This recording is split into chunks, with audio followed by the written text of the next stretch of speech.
Lunch.Learn.Lead series. This is the big one coming up on Friday, y'all. We're so excited about this. What's great about it is it's all remote. So you can even have your team in separate places just to represent your brand, which is so important. Come have some fun with us. QR codes right here. Also, you can go to battleofthebusinesses.org, correct, to register for all of our upcoming events. I want to give a huge shout out to our sponsors as well as our VIPs. We couldn't do what we do without their support, so we're so grateful for them.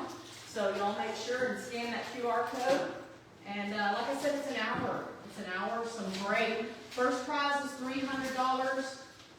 First prize 3, second 2, third 1, and then we've got some awesome in-between door prizes that we're going to be giving out as well. So y'all make sure to get registered for that. Boom, this is the big one, our Tyler Shred Day. We normally do it on the Saturday after tax day, of course, but Easter's that weekend, so we've moved it this year to the 26th. We're super excited. This year we're going to be partnering with STS for all of their electronics, so y'all make sure hard drives, cell phones, all of the goodies. Not TVs. No, not TVs, sorry. Hard drives, Computers. Cell phones, stuff like that. But what's great is they provide a certificate showing that they were taken care of. Yep. So y'all make sure to come that day. It's all free. We are trying to limit, what, three large garbage bags. Yeah. Like 3 large garbage bags. You know, if there's time or if there's room in the trucks. We fill up 5 trucks easily. Yes. On that day, so we have to limit. Yeah. How many banker boxes would you say 3 large garbage bags Oh, are? maybe 6 to 8. Yeah. 8 banker boxes. Yeah. So it's a free service that we provide every year. Thanks so much to Artlatex as well. They provide this service for us as well as our VIP sponsors, VIP investors, I apologize. So that's from 8 to noon right here at our offices. Y'all make sure to get put that on your calendar pretty please with sugar on top. And let's go to the next slide. Boom, this is a fun one that we've added this year. Super excited about this. Thanks again to our amazing sponsors for allowing us to make this happen. Battle of the Businesses Pickleball Tournament. We're super excited to be holding it at Tyler Indoor Pickleball, which is Anwar's new building that he's building over on the Rome's Quarter. It's going to be amazing, y'all. I've gone by there numerous times to check out the progress. Top notch. So we're really excited about that. So make sure that y'all sign up for that too. Again, battleofthebusinesses.org will get you everywhere that you need to be. That's going to be on November the 7th from noon to 4. Boom, sorry, it's going here. Yes, my favorite event. This will be our 3rd annual. Last year we had Tyler PD come out as well as the fire department come out. And the fire department took it. Love that. They deserve it. But I'm like, hey, they're at the station a lot playing cornhole. It's all good, though. But make sure to mark your calendar. Huge shout out to Republic Services and Mint Plumbing for being our sponsors this year, as well as Deluxe in there. Yes. Where did she go? Where did she go? Anyway, we're super excited about that. Again, there's a QR code, y'all. Come have some fun with us. We can only hold 40 teams, and we're already at like 19 teams, I think. Wow. So it's very important. Yeah, so y'all make sure to get registered for that. Again, amazing sponsors. Also, Longview Shred Days coming up out at Drug Emporium. Last year was kind of record-breaking. We had over 220 vehicles come out there. Yes. Wow. But what's great about these Shred Days, y'all, is you sit in your car. You don't even have to get out of your car. We go, we do all the work for you, load it, and then you can sit there and watch it be shredded in the truck. So thanks to our partners at Shred It for partnering on that, as well as our sponsors. Next month is Miss Latoya Jordan. She's amazing, master of social media marketing and AI tools, which if y'all are like me, I could desperately use all of that information for sure. So y'all make sure to get registered for that. Again, thank you so much to our VIP investors. Question. And, Is this today, Wednesday, March 12th? Oh man, no. April 9th. April oh, 9th. shoot. Okay. Typo. It's What okay. day? It's April 9th? It's, April 9th. it's next month. I apologize. It's the second Wednesday of the month. Every month, yes. It's Same the same. time. So 11, I say get here at 11:30 just so we can do the networking thing too beforehand. But We'll get that fixed, y'all. Ha, that's funny. We had three eyes look at that. Nobody, I know. none of us I got saw. the one thing, but I didn't get Okay, and here we go. Also, I want to thank y'all, all of our friends joining us Facebook Live. Thank you for being here. Okay, Miss Kimberly with Dell is going to do our introduction to our amazing speaker. Oh, she got to have her glasses. I got you, girl. I got you. Okay. Amy Kalchek is an international speaker, leadership expert, and the founder of Alpstra Training Solutions, a corporate training company specializing in leadership and business development. With a background in education and corporate leadership, Amy discovered a common thread holding many professionals back: fear. Her mission is to help leaders break free from limiting beliefs, cultivate emotional intelligence, and lead with authenticity. Drawing from her personal journey of resilience, including overcoming profound adversity, Amy integrates faith-based values, emotional intelligence, and intentional leadership to empower individuals and teams. She believes that personal transformation is the foundation for professional success and helps leaders align their personal growth with their professional goals. Amy's work has impacted corporate executives, emerging managers, and blue-collar leaders, equipping them with the tools to build high-performing, motivated teams. Through her speaking engagements, training programs, and coaching, she challenges leaders to embrace their full potential and create lasting, meaningful impact. Woo! Amy! Yes!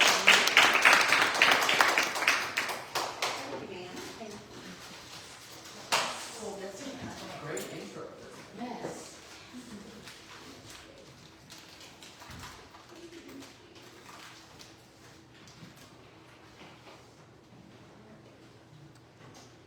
Oh, sorry, I hear.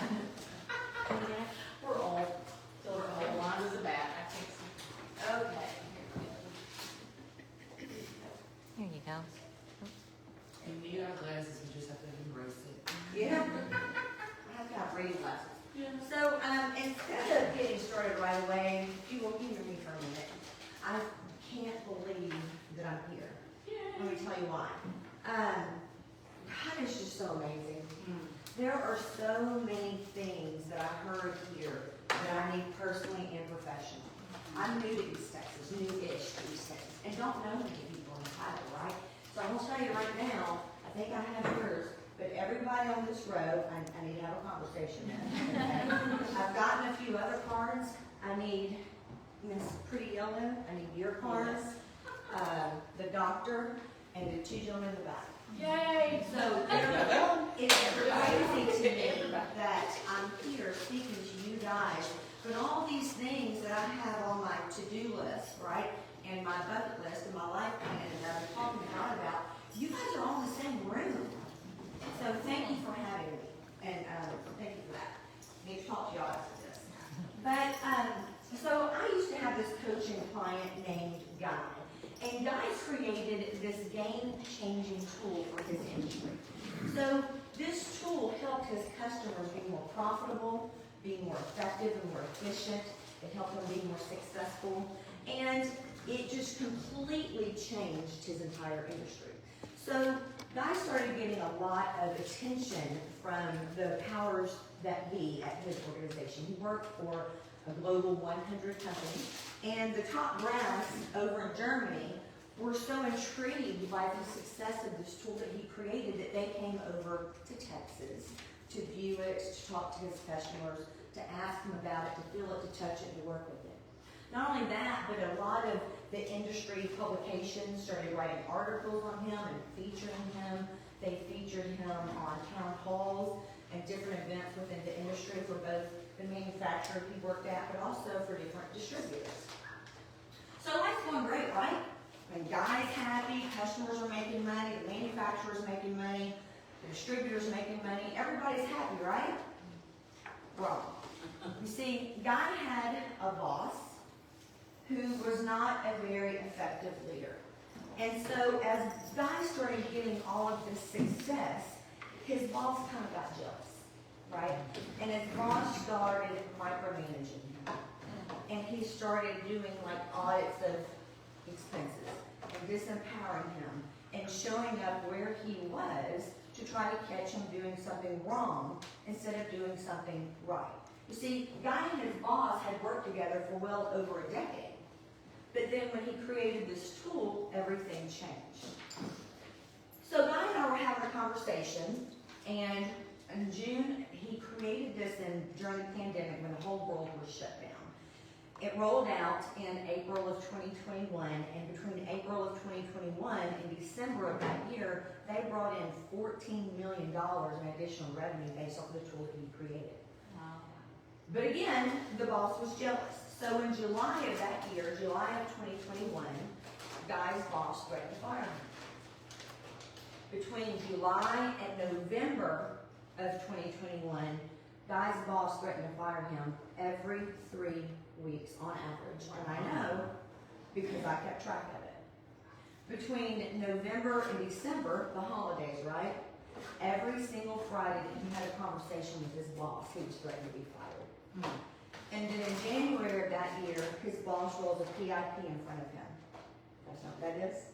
Performance Improvement Plan, or and the very first thing that was listed on there was that Guy was having nothing to do with the tool that he created. He couldn't talk about it, he couldn't use it, he couldn't train people on it. So the tool was still in existence, but he could have absolutely nothing to do with it. So I had that conversation with Guy, and I said, Guy, do you believe in this product? And he said, Amy, it's working. I believe in it with all of my heart. I said, is it helping your customers? He went over all the numbers, and this is how much money they're saving. This is how much money they're making. This is how much money my customers are making. This is how it's helping them not make mistakes and save time and resources, and just on and on and on. And I said, well, Guy, how important is it for you to have an impact on this tool and be able to use it? And he said, it's like I'm giving back to the community. So I got into his face, and I did something no coach should ever do. And I said, Guy, you will resign from your job and you will do it today. So I grabbed his laptop and I typed out a resignation note and I hit send. Oh, I like you already. So we knew what would happen. The distributor that he worked with, who also was using the tool, picked him up, right? And he went to work for them. And now that distributor has sole rights to the tool that he created. Each tool is about $250,000 or $250,000, right?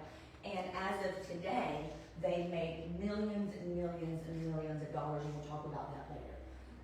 But by the way, Guy's name is Larry Pikacek. Really? Hi, I'm Amy Pikacek, founder of Alpstra Training Solutions. And this story is about my husband. And my husband, I watched him walk this path, right? And I watched what it did to him, and I watched the stress and the agony that he went through during those years, because it wasn't just 1 year, it was years that he went through it. And his story is a perfect example of why I founded my company, because I had my experience with my own toxic work environment. When I first went into corporate America, my first job, I was a teacher. I taught 8th grade math, bless my heart, right? I left 8th graders and went to corporate America. I worked for a company and was the director of education and training, so I've been doing this a very long time. And the man who I reported to was the president of the company. And this man, he would come downstairs from his ivory tower, right, down to the customer service area, because it was a technology company. And all of the customer service agents, when there was a room probably, let's say, 3 times this size, right? They had cubicles, okay? And if one person was out of her seat asking the next person a question to help the customer who she had on hold, right? And he walked down and through those doors, he would scream profanities at her, get your blankety, blankety, blank butt back in your seat. In front of the entire room, right? And so this young lady sitting here could be on the phone with a customer, and you think they could hear that? Absolutely they could. The whole room could. Those people would come into my office and close their door, probably because, I was told that they would see me as a teacher, right? So they saw me as a teacher, just like you trust your teacher when you were in school. They would come to me and close my door, and they would just cry, y'all. And they would just cry. And so I had to watch this with them, right? And I would say whatever I could to help them feel better and to pump them up and to get them back out there and do their job or go home or whatever they needed to take care of themselves. But while I was working there, I had my own Global 100 company start recruiting me to come work for them. And at this place, it was the most inspiring work environment I had ever experienced, and still to this day ever have. So I had a boss there. It was McGraw Hill Education, if y'all remember them, the little red square on the side of your textbooks, right? I worked on the higher ed side. And my boss, his name was Randy Allen, and I will say his name every time I share the story because he made that much of an impact on me. Randy Allen was the best boss I've ever worked with. And he wasn't just a boss, he was a very inspiring leader. So the dichotomy between this tyrant, right, or sorry, wrong direction, this tyrant and this truly inspiring, amazing boss really got me curious.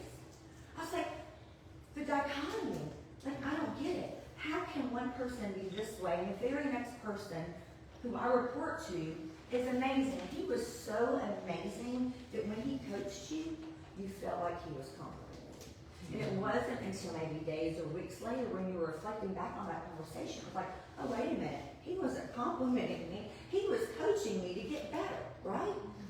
So I got really curious about what is it about these two individuals that made them so different. And I started reading a lot.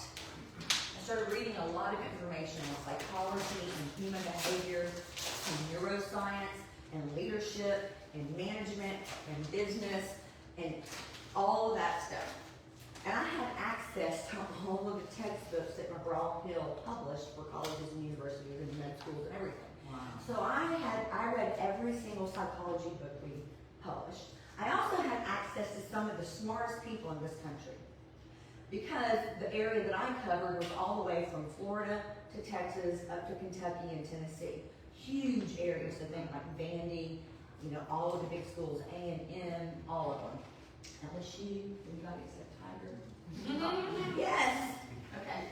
So I had access to all of those subject matter experts, professors, and I would pick their brains and I would ask them questions too.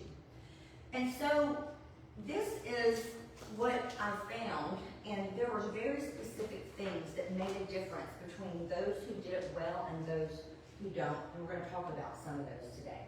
So think of the best team you've ever been on. What made that team great? What are some of the things that made some of the teams, and it doesn't have to be just at work, right? It can be sports, nonprofits. What are some of those things? Communication, absolutely. I had a gold star with me at people. What else? Communication? Collaboration. Training. What's that? Training. Absolutely. So you say training, I'll tell you this, most companies only spend 5% of their training budget on interpersonal skills and 95% on technical skills, but truly 15% of your success comes from technical, while 85% comes from interpersonal. You have to have that foundation, you have to have that 15%, but beyond that, the success of an individual and a team has to do with how they interact with people. What else? Healthy competition. I love it. Healthy competition, right? So some of that accountability and some of that positive peer pressure. Transparency. Transparency, oh yes, absolutely. Yep. So we'll be talking about some of these things today, but think about some of the teams like I shared with you guys. What are some of the teams that you are that maybe weren't that good? Tell me about them. What went wrong? Structure, leadership. Yeah. Leadership. Lack of training. Lack of training. Yes, ma'am. Training. Backstabbing. What's that? Backstabbing. and So setting up- politics, right? Yeah, setting up for failure. Setting people up for failure, maybe taking all of the kudos but not giving you any, right? Right. Intimidation and threats. Sure, intimidation and threats. And those are the things that my husband experienced with his former company, right? Transparency, I'm gonna say it again. Transparency, yeah, or lack of transparency, right? So we're gonna talk today about 5 keys that you can incorporate, implement to build high-performing teams. Because what you do today absolutely is going to create and build the team that you lead tomorrow. So the first thing is, I'm going to ask you to find a partner, someone sitting next to you. And I'm going to give you an exercise, and one of the first keys we're going to be talking about. And this exercise is going to go something like this. So you're going to find your partner, it could be 2 or 3 of you, and you're going to share something that happened from when you were younger, maybe your childhood or adolescence, teen years, college, but something that happened, either good or bad, doesn't matter, whatever you're comfortable sharing, that impacted you and who you are today. So to model that, I will give you an example. When I was in elementary and middle school, I was in a little dance group called the Cowboy Cuties. And so I joined this dance group late, which means all of the other girls in my group were higher in the ranks than I was, right? It was kind of like the military, you had privates and lieutenants and yada yada. So all the people my age were higher in rank than I was because I joined in 5th, most of them joined in like 1st or 2nd. But between my 7th and 8th grade year, we get to the part where we're all getting our promotions. And making a very long story short, I was promoted to the very head of that dance group, and the girls who had been there for years before me were 2nd and 3rd in command, and I was 1st in command. And y'all, I don't know about you, but that doesn't do really good things for your social life when you're a 7th and 8th grade girl, right? It can be a little detrimental to it. But it was scary. But years later, I saw that dance sponsor and asked her, her name was Miss Gephardt, why did you promote me over everyone else? Like literally, forget my social life, but why? And she said it was something I saw in you. You were the only one who I knew who would be able to lead this team where they needed to go.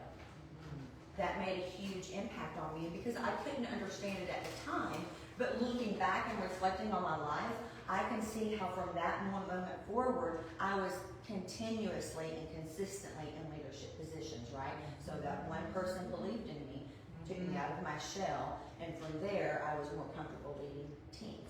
So what about you? Just take a few minutes and just share with somebody sitting around you, what is something that impacted you, good or bad, whatever you're willing to share, and who you are today. You're very kind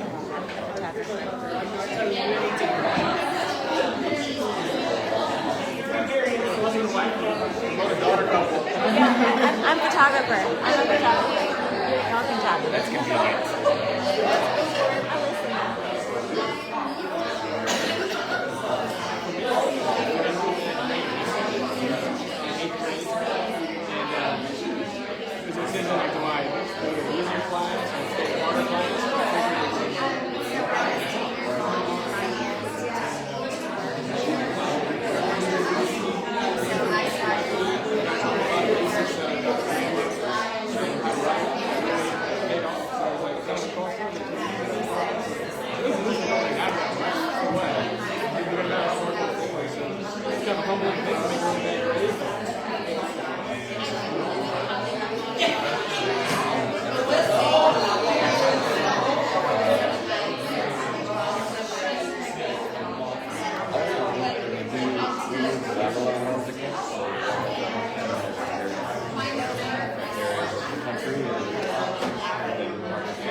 And that's why we don't do that now.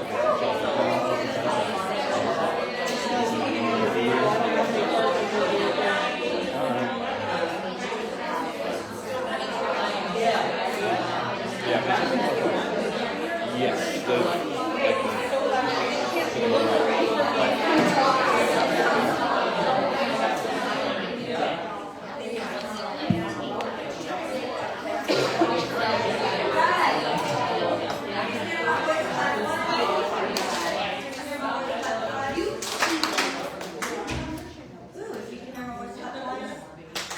Y'all, that still works.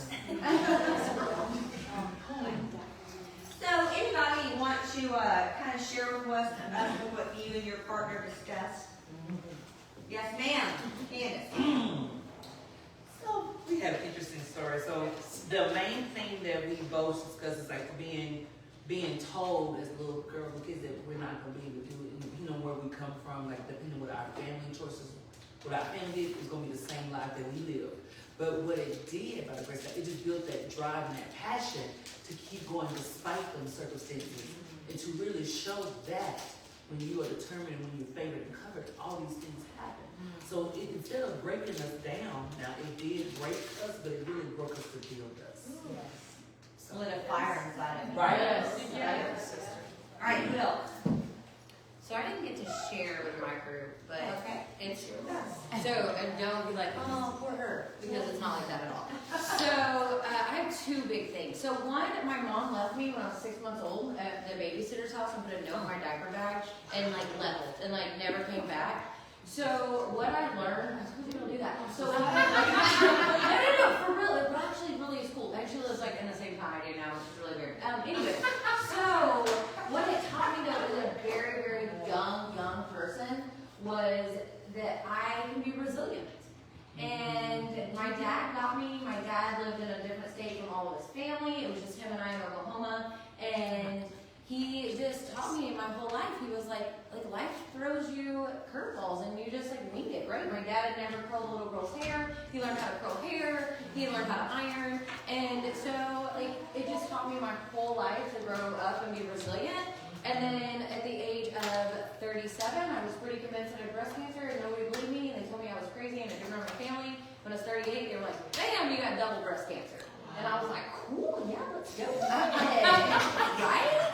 So the first thing I did was I could hear my dad in the back of my head and saying, like, life sucks, get up, buttercup, chop, chop. So I went home and shaved my head and was like, oh, I'm gonna do chemo, we're gonna do this cool. And my kids, I have 2 daughters, and they were like, holy crap, my husband has a shaved head, and she was like, y'all look alike. So then I ran with the whole like, hey, after you've been married for so many years, you start looking like your spouse, right? People say you look like your pet, I just have to So I learned in life, and my whole life, I'm like, life sucks, but you know what? You make the good out of it, and you find the positive, and you find a support team, and you go with it. Because at the end of the day, that's what matters. Okay, so we are going to talk about these 5 keys. The first one is being trust, which you guys just kind of practice with one of the types of trust that we'll talk about in just a moment. But let's take a look at this. So with trust, what happens? Vulnerability. You're able to be vulnerable. That's one of the types of trust we're going to talk about. But you're able to innovate and take calculated risks. It's not big $1 million risks, not what I'm talking about, but calculated risks, right? And then team members, they're able to perform better if they're trusted and empowered to do their job. But if there's no trust, It all breaks down, all of it. And you guys kind of told us about some of the ways that they do that. So how do you think trust impacts teams? It builds morale for sure. Yes. For sure, It reduces fear, reduces fear, honesty. honesty. If trust Compassion. is what it's supposed to be, it brings out growth, because people Yes. are more open to, you find people have all this creativity and skills.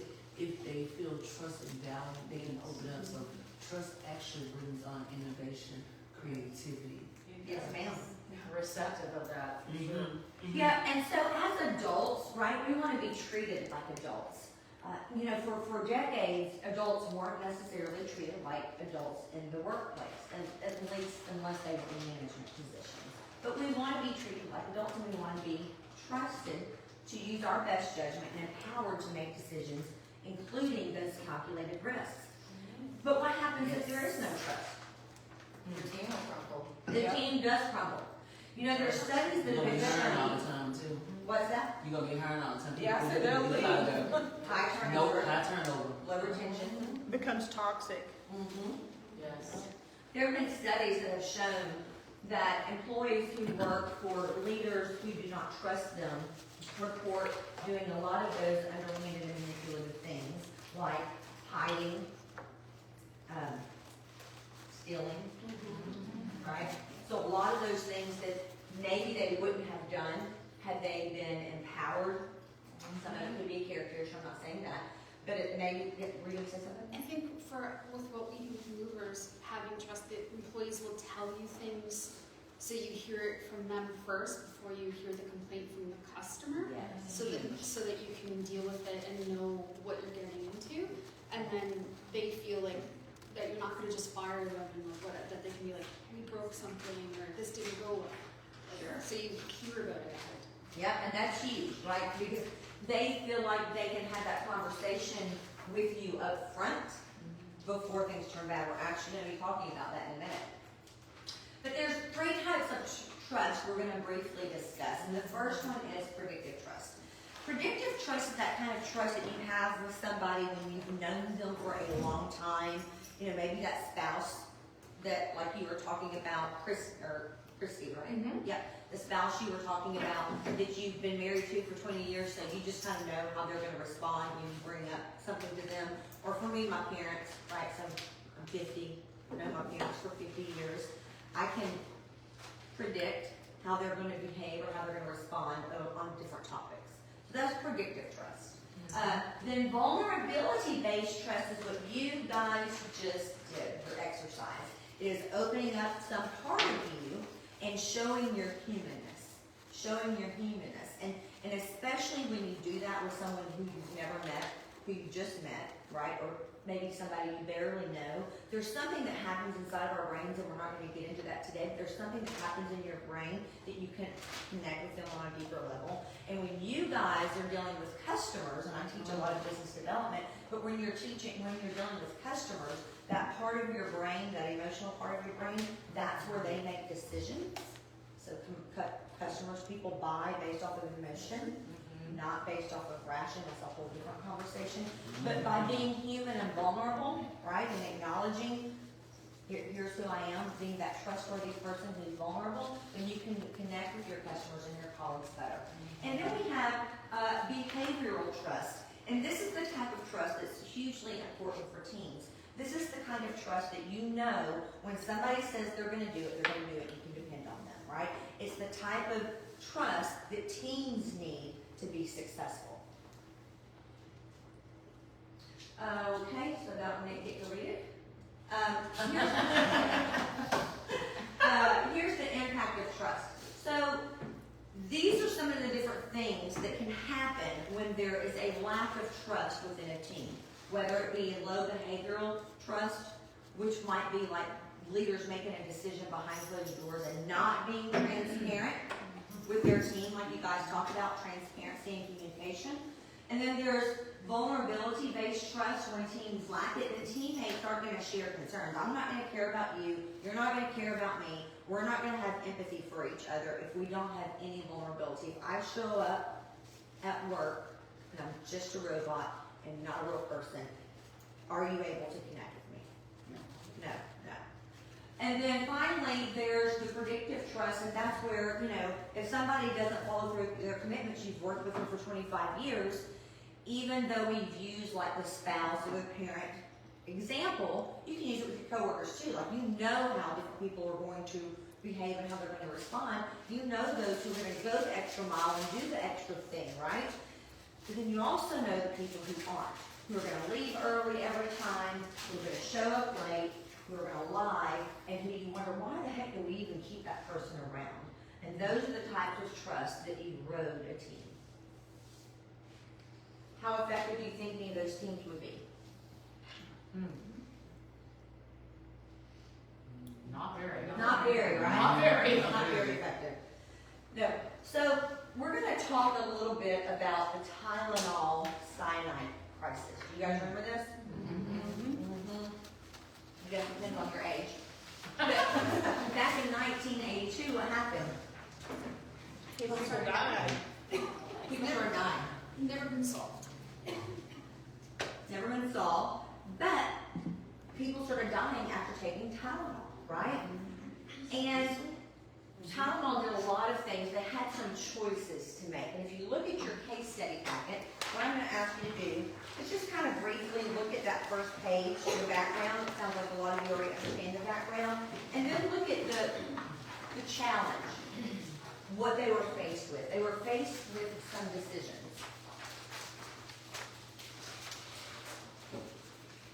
One of those decisions is, do we cover it up, or are we transparent with our customers, with the general population?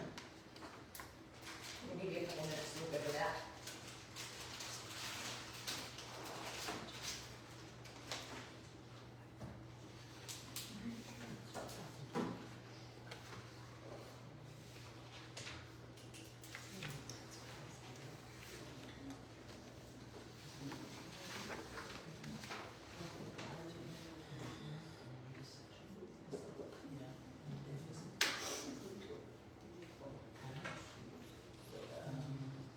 Okay, looks like a lot of you have reviewed that information. So the first question I want to ask you, from a human perspective, from a consumer perspective, as a consumer yourself, what emotions did you feel back then, or would you feel if it happened today? What kind of emotions? Fear. Fear is number one, right? Fear. And so what did everybody do back in 1982 with their little Power out. They threw away whatever they had, and then they didn't buy it anymore. And what impact did that have on the way consumers viewed Johnson & Johnson in the moment when it happened? Negative. There was no trust, right? Because of that fear, they did not trust them to have a reliable product. So again, Tylenol, they had some choices to make. And if you think about it, if you put yourself in the shoes of one of the executives there, what factors do you think you would have considered in making this decision? Think about it. It's just a couple of people who died at first, right? So you had some well, in the beginning, when it first happened. Identify the products. Is it coming from the same plant or the same retailer? What's the connection? Yeah. How Where's the root widespread cause? is this? Yeah. What's the root cause? How widespread is it? What else would you consider? Voluntary recall. The voluntary recall, so that was obviously what they chose at the end of the day. But how widespread should this voluntary recall be? Should it just be centered around the part of the country or the world where it happened? Globally. Yeah. That's what they ultimately decided, was to do it globally. But these are the things that they had to consider, right? And so based off of this, their response is they had $100 million financial loss. They pulled every single bottle out of every single store and off every single shelf nationwide. $100 million. That's a lot of money. isn't Probably it? still cheaper than all the lawsuits from deaths, right? Yeah. You gotta, I mean. Yep, if you look at it from that perspective, absolutely. And then they were transparent with the public, and they told the public exactly what happened. But one of the really cool things that came out of that situation is they introduced the first tamper-proof packaging. Before that, we didn't have it. Yep. We did not have tamper-proof packaging and those types of over-the-counter medications. But after that, now, like everywhere you go, they have it, right? Can't even get them open now. Did they ever do, I know that they did a public communication, like to rebuild the trust, but did they ever do like a public apology? Oh, they came out a lot and spoke to the general public about it, right? There's thorough investigations down, and I believe you even said, Tanya, that they still to this day don't know exactly. There are theories, but there's no definitive proof about what actually happened. Yeah. So if you look at it, the trust and decision making on pages 4 and 5, that's the next page over. There's some information, the internal debates and decisions that they have along with their response. How did the trust that they wanted their customers to have for them, Johnson & Johnson being the parent company, and ethical decision making, how did those two things intersect? They cared more about public safety than their products. They were transparent, which equaled trust, and despite the financial burden, they did what it took to ensure a safe product. Yeah, They did the right thing. they did the right thing, even though it cost them money. Now, again, like you said, Rochelle, it from lawsuits, but still. From the public, they're gonna say, oh, they did the right thing, they took accountability, responsibility, no matter the cost. And so then the public has trust in them, right? What were you gonna say, Candace? Like I said, they thought about the long term. Johnson & Johnson's a big brand. Yeah. So if they didn't get this right, it would have messed up everything for them. I'm not saying that like they wasn't gonna get it right. I'm just saying like if you think from it from that perspective, for generations to come, they would the revenue they would have lost, they had not corrected it. They would not even be. This would not even be a conversation if they had not done. Yeah, they would be the right obsolete thing. by now, right? And I believe in that, yes, sir. I'll say that the executives would have to have a lot of trust in the board of directors not to take adverse action against them if this thing went south. To say, I'm going to put my neck out there and make these announcements, this recall, and you're going to back me up and not fire me when we lose $100 million or whatever. Sure. Or But whatever. you know, at the end of the day, that executive has to live with himself. Yeah. He's conscious, yeah. And so, it's a huge risk that they took, and it's a huge risk that they took, but at the end of the day, they have to live with themselves, right? And so, and then the transparent communication, that was the question you just asked. What impact do you think that had on, we already talked about it, right? It built the trust for us.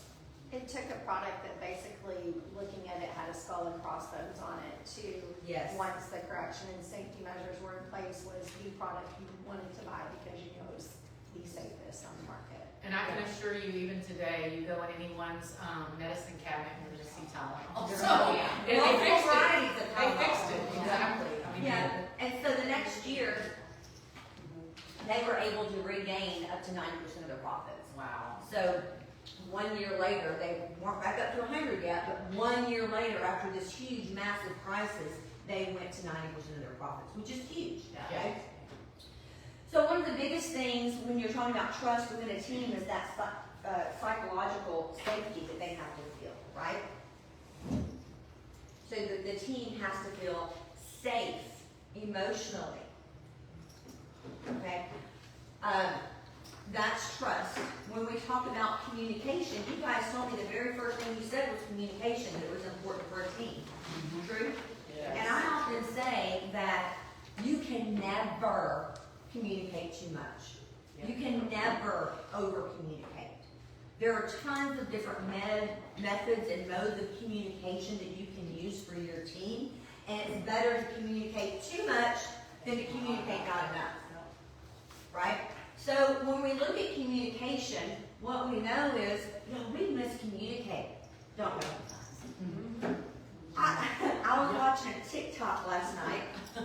That's my wind down. I like the kitty cat videos, y'all. But I was watching a TikTok last night, and it was this female and this man, and they were doing a skit of each other interpreting their text messages. Have y'all seen one like that? Right? And she's all mad thinking he's saying, they're supposed to meet somewhere. He said, whatever, gonna be there, and I don't care, your choice. What is wrong with him? He didn't even care. And he's over there going like, yeah, whatever you want, babe, your choice. And it's literally because they are on electronic devices that you can't read the emotion of the person behind the device. And it's such a problem today. Yes, it is. It's such a problem. What's that? Emails, text. everything. Emails, text, social media. Yes.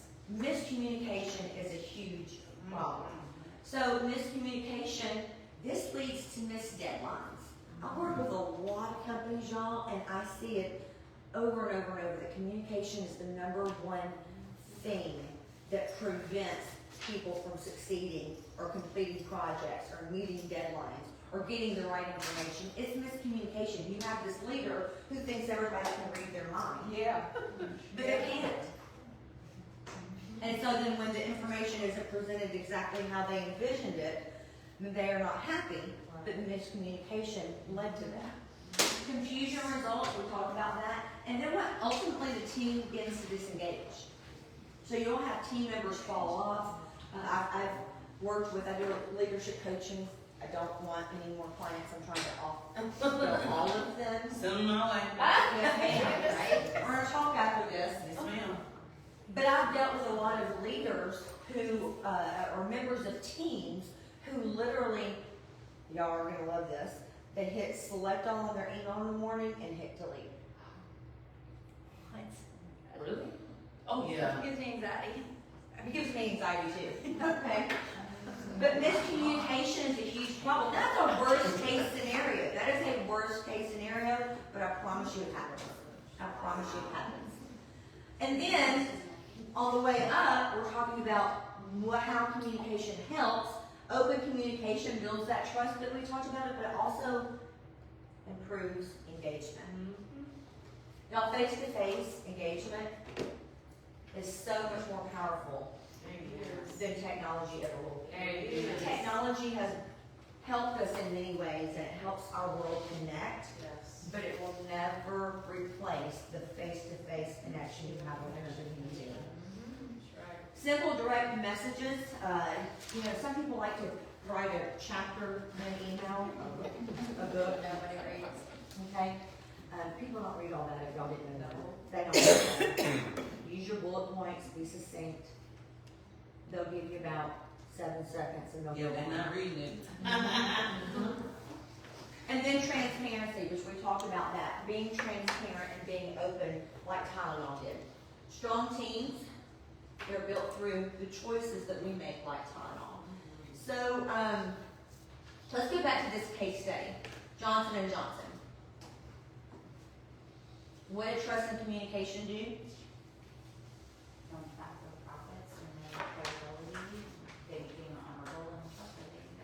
Yep, and the general public began to trust them again, right? But then that's not all. They have to have accountability. So to have good teams, we have to be accountable. And somebody in here said that when I asked what makes a good team, okay? Now, one of the great things about accountability is that it can be viewed as positive peer pressure, because not all peer pressure is bad. Some peer pressure is actually good. What did you say? You said healthy competition? Yes. Yeah, healthy competition, right? Healthy competition. It's a good thing. So the next key we're going to talk about is accountability. What does accountability look like on that team? Healthy competition is a great example. But what else does accountability look like on a team? Hold each other to a higher standard. Yes. What's the standard we're going to hold each other to? Because what do most humans do? If I have my bar right here for excellence, Get to it and then stop. They get complacent. Yes. people are going to hit the bar wherever it is, right? So if I have my bar here, most people are going to hit right here. What happens when I bring my bar up here? I might not hit it all the way, but at least I probably will hit somewhere higher. Yes. So I read Grant Cardone's book, The 10X Rule or something like that. Yeah, that's a good one. Look, that dude has a lot of energy and he's like extra. But the concept's solid. You have a goal, why not 10x your goal? If your goal is 100,000, whatever it is, I don't know where that number came from, Jesus, but 100,000, right? 10x it to $1 million. And anything you make over that 100,000, between 100,000 and $1 million, for the quarter, for the month, whatever it is, that's a bonus. Winning. Winning, right? So if we set it at 100,000, It's like behind that. Anything between here and here is a win, right? And that's the 10X rule. How else does accountability look on a team? Admitting mistakes, Mm-hmm. being able to feel confident in if you do make a mistake, owning up to it. Ownership. Taking ownership. Yes. Yep. So if you have a job or a role or a duty that you have to do in order for me to get my job done, it might look like giving that nudge and asking if they need help or if they need additional training or what other tools and resources they need to equip them to do their job well. And it's not doing their job for them. Yes, You're damaging absolutely. them That's doing right. that. Right. Some people, I got a timeline, you know, you got a timeline, deadline. I'm gonna come here and do it, but you're really hurting that person and you're really damaging that team by doing that. Yeah, that's right. I digress. So great teams take responsibility for their work without doing other people's work, unless it's like a team project or something. Leaders model accountability. So I don't believe a lot in positions, y'all.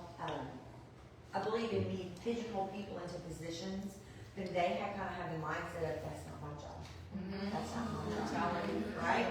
But when you take those titles away and know that we're all working towards the same goal, okay, leaders can model that. Yes, ma'am. Years ago, when I was in leadership, there was a rule, I call it a rule that I follow. I'm not gonna ask somebody to do something that I wouldn't do. Yes, I agree. And that's, you gotta model accountability. If I ask you to do it, you best believe it's something that I'm gonna do. And so I'm not gonna ask you to do anything that I won't do. So 9 times out of 10, if you can't do it, that means I can, or I'm gonna find somebody else who will. So the reason I shared with you guys first and that partner shared was that exact thing. I'm not gonna ask you guys to do something I wouldn't do, right? So that was modeling that behavior. Defined expectations prevent a blame culture. Have you ever worked somewhere or been with a team where people just blamed each other? Yes. That guy did it, that guy did it, that guy did it. Oh my Lord. Yes. Oh Lord. It wears you out. Let me give you a perspective. When I had that group of sales folks working in the South and all those states and all those colleges I spoke of earlier, if somebody on my team messed up and I went to senior leadership to have a conversation about what had happened, I would say, my team messed up. Here's what we did. Yes. But if Kimberly did something outstanding, guess what? I'd name drop. Oh my gosh, you're not going to believe what Kimberly did. Let me just tell you what Kimberly did. You a great leader. Right? So defined expectations prevent a blame culture. As a leader, what we want to do is we want to highlight the good, right? And then when somebody oopsies or makes a mistake, We cover it. then we take ownership. That's right. Right? So low accountability leads to problems. In meetings, high accountabilities is a team that clearly assigns action steps and follow up. Yes, ma'am. I think one other thing, just real quickly, is perspective. No matter if you're the leader, you got to remember where you were before you became a leader. Yes. Good leaders have perspective, Mm-hmm. and they hold to that. They make decisions based on that perspective and seeing and making sure that other people see that vision too. So you guys talked about fear, and I believe fear is a big reason why people won't empower their team members or won't delegate effectively, and that's a whole different topic.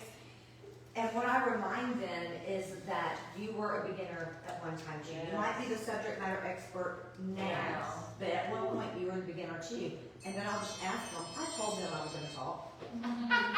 She's the only person you can bypass by do not disturb. Anyway, but I tell them, where was I? Fear. Oh, I tell them, how many mistakes did you make when you first started? Yep, I reminded them. And you see that look on their face. It's like a gotcha, right? Okay? So that goes back to the calculated risks.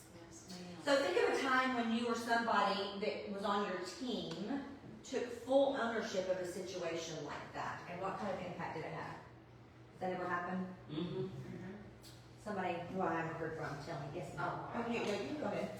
Okay, so we do random drug testing for our people. and we had one of our guys come up to us and say, look, I got prescribed this new prescription, it's gonna come back on my drug test, and the thing is, he took accountability for it before us having to find out on our own.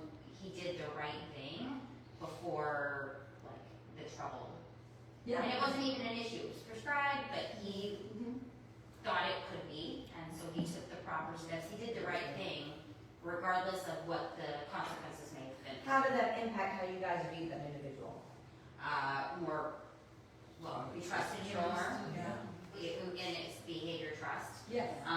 We felt that he had Probably more vulnerability too. Yeah, exactly. Accountability, he had more integrity, and just to do the right thing. Yep. At the end of the day, we're all people. Yep. And I know that I want to be able to put my head down at night just like anybody else and be a good example, not just for, my employees, but to my clients and my kids and everybody else. So. I love it. I love it. Okay, so look at this. Imagine you work on an assembly line, okay? You're a factory worker on an assembly line. And maybe there's a bolt that's out of place, or maybe there's a part's missing. What would you do? Would you fix it yourself and hope for the best? Maybe not order somebody. Would you report it? Yes. Or would you say nothing and let them issue, ooh, I didn't see that, and put blinders on? Y'all know what the right answer is, My right? conscience Is it? wouldn't let me do that. But how many people would do number 1 or number 3? A lot, unfortunately. A lot, right? In our industry, that could cost many lives, so, Yeah. I mean, it's a stop work, I feel. Yeah. Well, so here's the thing, that a lot of companies do expect their employees to stay in their lane, keep their head down and do their job and not slow down production. But what happened, Toyota actually flipped that. They were one of the very first companies who became very intentional with flipping that mindset, right? And, Lean, huh? No, I'm just standing up. okay. Get good pictures. So they created this, one of the most accountable cultures in the world. And one of the, y'all have heard of Six Sigma, right? Lean. So we've all heard of that, but they're known for other initiatives beyond just can't even say it, Six Sigma, and one of them is the Andon Court. Y'all heard of that one? No. I haven't. So what happens is when, anybody in the entire organization, from a janitor down to the general plant manager, what have you, president of the company, anybody at that organization, if they see a problem on the line, they can pull it forward. That's how, we are the same way at the refinery. It can be, anybody can stop. Yep. And so because of this, they don't punish their employees. You guys don't either, right? And then it enables them not just to solve the issue, the one little mistake that was made, but then they can go back and research and identify, hey, is this because of a bigger issue, or is this just a one-off situation? Okay?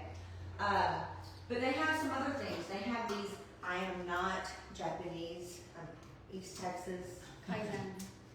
Kaizen.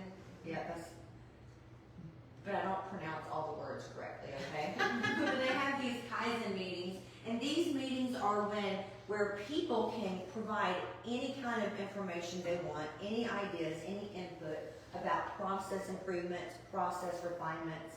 And they also have this go and see initiatives where if something happens, the leaders don't just let the worker bees figure it out, right? So maybe the safety people, some companies, just the safety people will go figure out, okay, what happened, or maybe a line manager, production manager goes and figures it out.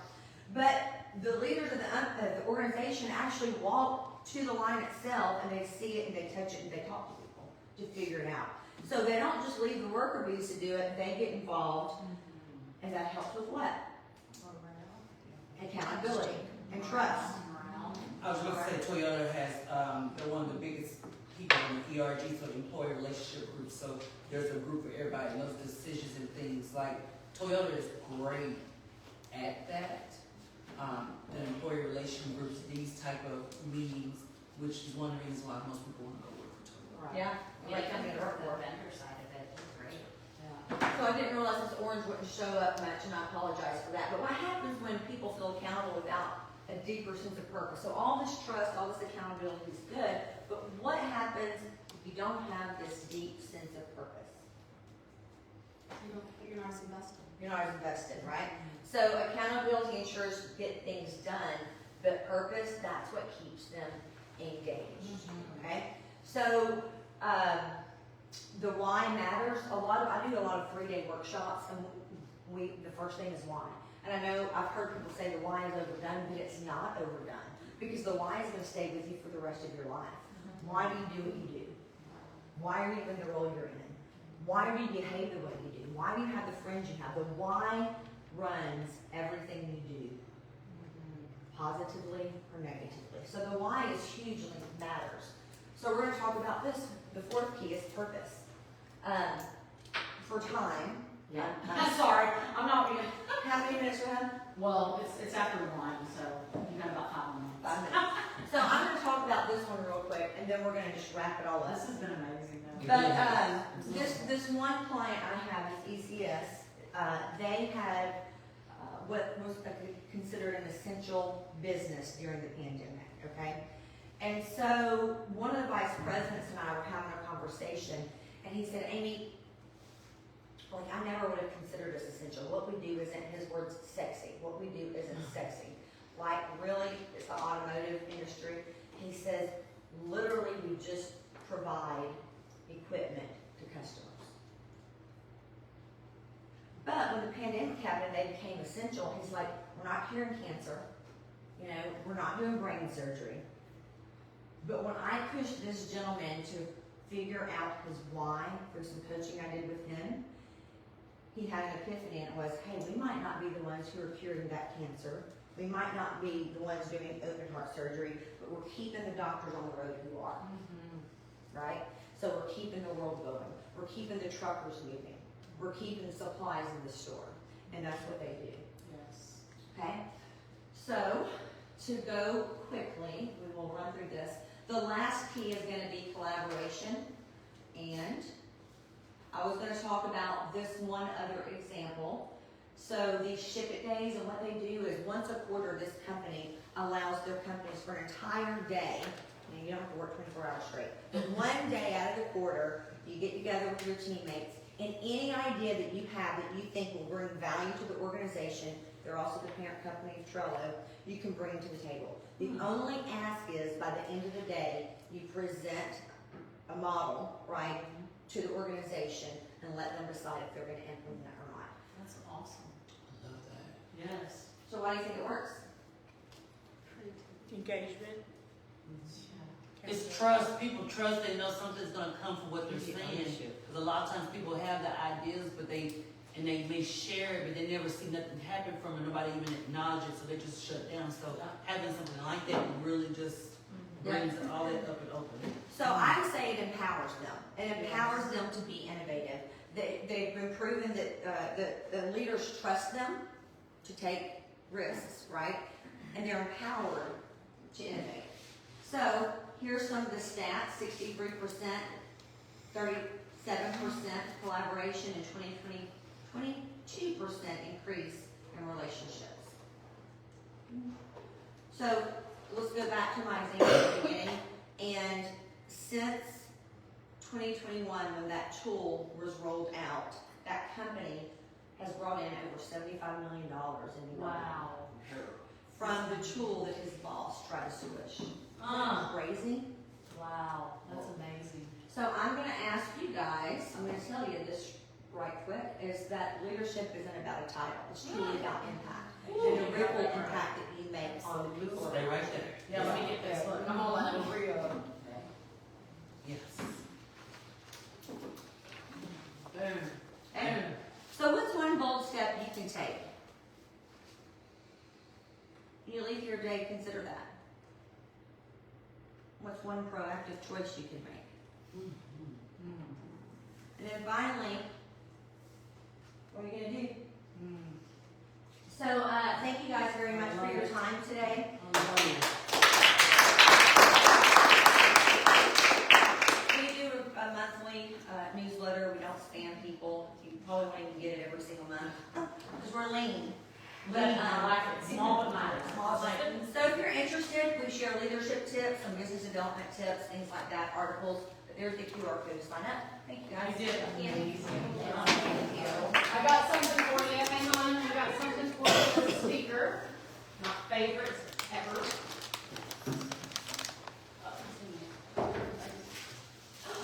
I love it!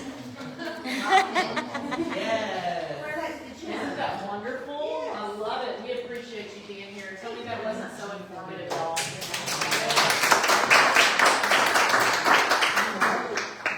Thank y'all, and y'all look, everybody's standing, I love it, see how engaged everyone was, that is amazing. So I'm gonna follow up with everyone in an email, y'all, once we leave here, like I said, if y'all wanna hand out cards and network a little bit, you're more than welcome to. But in this email, I'm gonna send direct links on our upcoming events as well, like I said, just to make it easy for y'all. Thank